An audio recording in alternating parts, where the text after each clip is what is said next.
Hello, friends, and welcome to Coach Cut's Corner.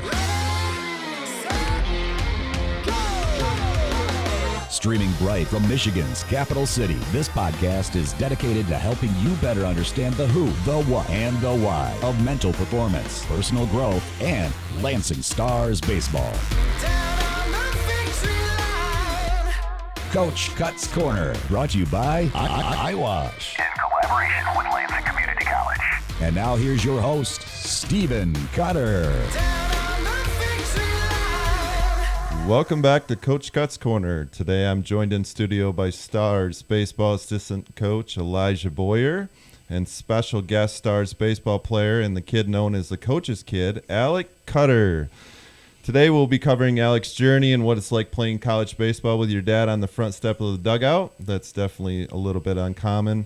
I know at the youth level, having parents coaching is pretty common. You see it a lot. You'll even see it at the travel levels as well, and then as you get to the high school level, it's usually not that predominant, and then the college level is less. So we'll definitely go through some of that stuff. How you doing today, Elijah? I'm locked in. I love that. Love that. Al, you doing all right? Great. All right. You ever done a podcast before? Nope, this is the first one. Time. All right. So I'll hit you with a question and see how you go. What's it like being a coach's kid? Answer that carefully now. It's definitely different. I think that a lot of people don't get the opportunity to play for their dad at 21 years old, so it's definitely a little uncommon for sure. Okay. And do you get special treatment? No, not at all. Okay. I think a lot of people, that's like the stigma at a young age. You play shortstop and bat in the 3-hole, right? No, not usually. But yeah, that's the stigma for sure at a young age, but it's a little different when you're a little older. So. Okay, what's your baseball journey been like? It's been a lot of ups and downs. I spent some time out in New York, so I got away from home, and that was definitely a lot different. But you've basically been my coach for my whole life, so I think that was the only year of my entire life that you haven't coached me besides my first year at T-ball. So. Yet, of course. Yeah. But you started playing at a young age. You also played other sports, correct? Yep, I played football and I played basketball in middle school as well, but then I didn't play in high school. So how come? I wanted to focus on baseball, and basketball was kind of right in that separation season for baseball, that winter time where you train and you get better, and so that's what I took my time for instead of playing basketball. That sounds like a very politically correct answer, but was it just because you weren't very good at basketball? Yeah, that could have played into it too. I wasn't great, but I love basketball. I got cut my junior year, but I wouldn't have stopped playing if it weren't for that. Worked out for the best though, because like you said, that was where I started making those big gains, was in that off season for baseball. Was it pretty challenging when you got cut? Like, oh yeah, totally unexpected on your end at least. Oh yeah, I went to a pretty big school in Shawnee. The name of it was Shawnee Mission West in Overland Park, Kansas, and almost every guy that was on that JV and varsity squad, which is what I was trying out for my junior year, almost every one of those guys, the starters, went on to play college basketball. They were all above like 6 foot tall, pretty much. So, and for the listeners who don't know, I'm 5'6", so pretty tall guy. With your shoes on, right? With the shoes on, for sure. So, I remember coaching you at a pretty young age, and it wasn't just in baseball; it was in multiple sports. And I think as I look at you sitting across, in the studio right now, I think if it hadn't been for you, I'm not sure that I would have got into coaching in general. I was in the business world, and I was pretty happy doing that kind of stuff. But I started coaching Alec when he was really little at the T-ball or little league, tiny level, and it was through that I really found my passion for coaching. And at first I was trying to figure it out, is it just because Alec's on the team, is that one, why I like it so much? But then I was able to start coaching other teams that Alec wasn't on, and it really didn't change, and so if it wouldn't have been for him coming along, I'm not sure that I would be sitting here right now. So I think it's pretty cool that you're in the studio.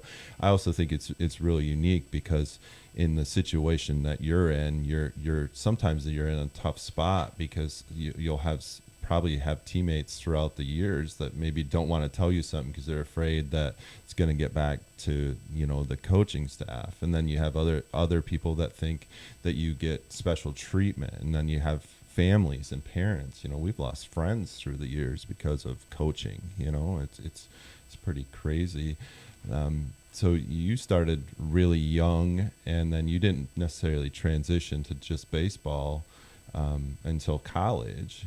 You played football. You want to talk about that at all?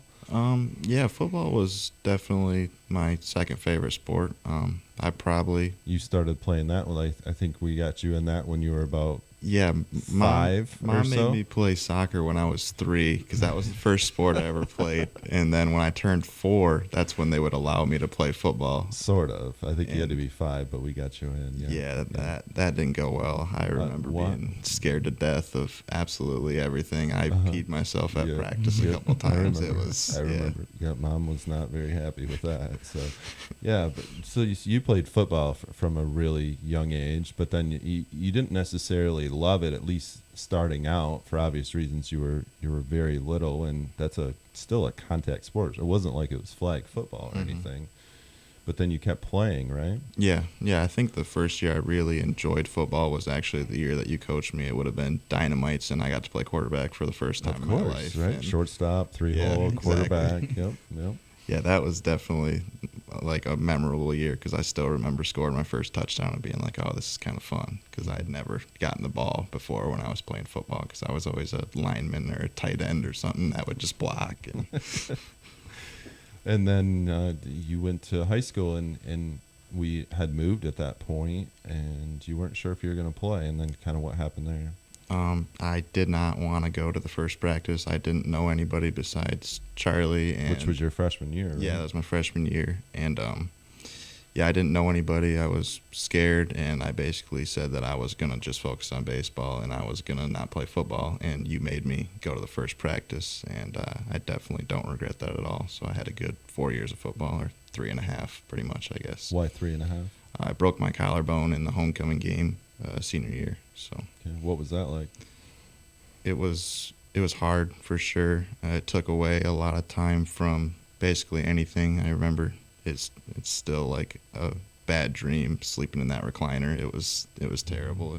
I was in a lot of pain, and I couldn't sleep, and it was a long recovery for sure. Not being able to swing the bat or anything definitely sucked, because I was going into my senior year for baseball as well, and I don't think I got to pick up a bat until January, maybe something like that. I think December, January, somewhere around there. So that was really hard for me. Yeah. What's a typical day in the life of Alec Cutter look like right now as a college athlete? Well, over the summertime it was a little different, but now I've really transitioned well into waking up earlier in the morning. So I don't have any days out of the week where I'm getting up later than 8:30, which has really been a big adjustment for me, because I like to sleep, and I had a lot of days where I was sleeping in until 10 o'clock, 11 o'clock, and I've made that adjustment, which I think the morning lifts and just the morning stuff in general has really helped me make that adjustment, and I feel like I have a lot more time to get stuff done throughout the day. But I do a lot of my homework and stuff now in the mornings as well. I've heard from other people that stuff works well, so I've been trying to, on the mornings, like this morning I had time to do a little bit of homework before study table, and it's worked out a lot better for me doing homework earlier in the morning, like before we go to study table or whatnot, because then I'm not up at 11 o'clock at night trying to get stuff submitted. So you had study table already today, and then you're in our podcast studios right now, but then what happens after this? Go straight to practice. I go usually pretty early and try to get some stuff done before practice as well, and then obviously we'll have the couple hours of practice, and then tonight we'll have... Today's an inter-squad day. Yeah, inter-squad. So. And then after practice, what's it look like after practice for you? I have leadership council after practice, so I basically go... What's that? It's a group of guys that we meet before leadership every week, and we just talk about the stuff going on within the team, whether that's, if we have issues, we'll talk about issues, we'll talk about the good things, we'll talk about the bad things, like all of it pretty much, and it just kind of depends on the week, whatever's going on. So I have that before leadership, and then I go straight to leadership after that. So. And leadership is? A couple hours? A couple hours long, and it's, just depends on the week with that as well. We usually have a presentation. We'll talk about some stuff. Sometimes it's some crazy stuff. You just really never know what you're going to get when you walk into that room. So That's good. That's uncommon. Yep. So why don't you tell Coach Boyer and our listeners what a typical day looks like for me from your eyes? It's a lot more than people I think realize, because I get to see firsthand that you're gone every morning before I'm in the house, and you're up at 12 o'clock, 1 in the morning, whatever, doing your work. And it's just, I don't think people realize how much goes on behind the scenes in your life and how much you put into this program and what you do. It's extremely impressive that you go on the amount of sleep that you get, and you're still up before me every morning taking the girls to school or whatnot. It's just, It's different for sure. RD Kate would be upset at the amount of sleep you get. Yeah. She's usually upset anytime I pop a Coke open or anything else. So, yeah, That's I get the it. team nutritionist for people who don't know. Who's- RD Kate. Yeah, Kate's incredible. Your first year, so high school ended pretty well for you. You had some successful teams that you were on. Lo and behold, I ended up coaching at the high school level too, because your high school coach had gotten fired or dismissed or whatever happened there. And then I come in, and for 3 seasons, I'm your baseball coach there. Obviously, one of those seasons was the COVID year, so that was a weird, short little season. Mm-hmm. And then you commit to a junior college in New York, and you go out there and you go away for a while. You deal with some injuries, you deal with some different stuff out there. I was hired as a LCC baseball coach I think before you even left, I think somewhere in there. Yeah. But there was never really that much conversation, I don't remember, about you coming to Lansing that first year, was there? No, not until later in the year, like in the spring, after I had gone through my COVID stuff where I missed 2 weeks. And then shortly after that, I got hit in the head with a ball during practice, and I missed about 4 weeks with a concussion. And I was pretty upset, and I was ready to come home for sure. So then you came to Lansing, and we said you're so good, you're gonna spend a year redshirted, right? Yeah. So you were a part of the 50-12 team from last season, and you got to do everything, including travel and practice, and you just didn't get to play in the games. Mm-hmm. What was that experience like? It was like nothing I have ever done in my life, because I've never been Why? on a team where I can't contribute on the field, but there's so many different ways that the red shirts contributed to that team last year, and it was just a different perspective for me. How would the red shirts? In practice and stuff, there was red shirts that would throw BP and do stuff like that, and in the games we would take we'd take the stats down, we'd do the game changer, we'd video all the games. I mean, there was just a lot of things that went on behind the scenes that the red shirts had to take care of for the guys who were on the field. What was it like being at the College World Series? Because you were not able to be in the dugout at that point. So what was that like? It did suck a little bit having to be in the stands. It was hard to feel like a part of the team when you're in the stands with all the rest of the parents and stuff. And we actually ended up in the booth because it was so hot down there, and the iPads would overheat when we were sitting in the stands. So we had to go up into the booth so that we could video and do game changer and stuff. So it was hard for sure for me to do that. I remember between games getting to go down and throw, like play catch on the field or something. That was like the highlight of it, because we got to step on the field. So pretty incredible. I think you told me you had a big question for Coach Boyer. I did. Yeah, that's what you said. What do you got for Coach B? What you got? I don't know. I think he was telling me about how he was hearing that you've been a little soft on the team since getting here. Oh, yeah. Yeah, that sounds pretty accurate. Mm-hmm. No, I think that's the exact opposite of the truth, to be honest. But Do you feel it's different for you because you work with all of our players, not just our hitters? Obviously, all of our coaches are heavily involved in development, whether it's physically, mentally, or anywhere in between. Do you feel it's different when you're working with the coach's kid? Do you think differently about it? No, I don't. At the end of the day, I think, I have to draw that same line that you do and be like, he's just another player. Right. And I guess I never really felt like a big difference in that way. But I mean, it's been nice to see that he's one of the guys pulling on the rope, for obvious reasons. He's one of the guys that's doing things the right way every day, and it's just going to keep adding on to the next day and the next day and getting better. A lot of the one-on-one swing sessions that we're doing, starting to see changes in his swing. Coachable players, that tends to be the case. So it's just been like having a good player. I don't really see a difference for sure. That's pretty cool.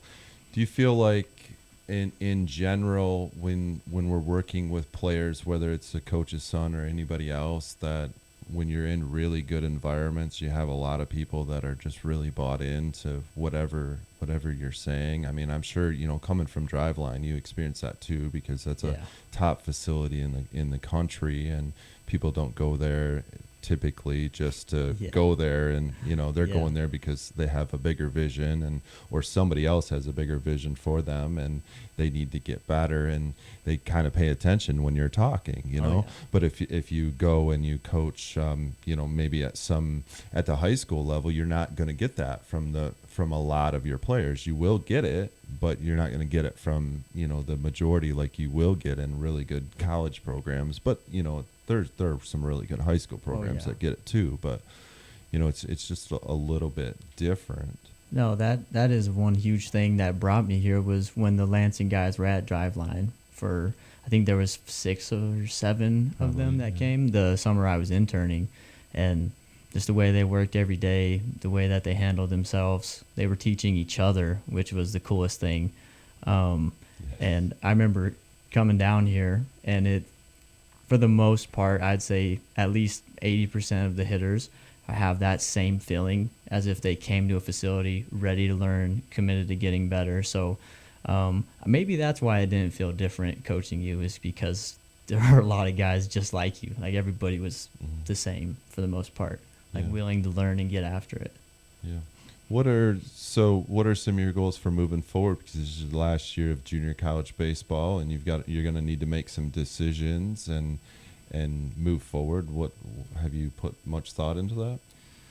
I try to stay pretty present with what I'm doing, but I definitely have thought about it a little bit, especially after this weekend at the Puma and getting to see all those coaches and everything there. It's definitely made me think about it a little bit, but I really want to focus on my schooling and graduate here and get my 60 credits so that I can get my degree. And I'm really just focused on, if I'm going to go somewhere else, I want to make sure that I find some place that's a good fit for me. I don't want to be in a situation where I don't enjoy baseball like what I do here. So yeah, and that good fit. What's that really mean to you by just enjoying the game?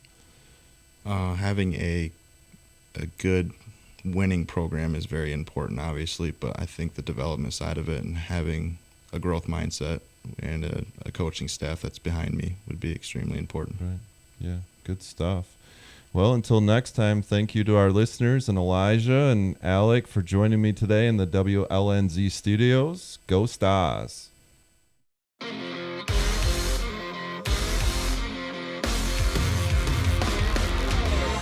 Coach Cut's Corner is recorded live in the WLNZ studios. Engineering and production assistance are provided by Dedalia and Lowry. Thanks for listening. And if you enjoyed today's podcast, please share it and follow us on all the platforms of social media.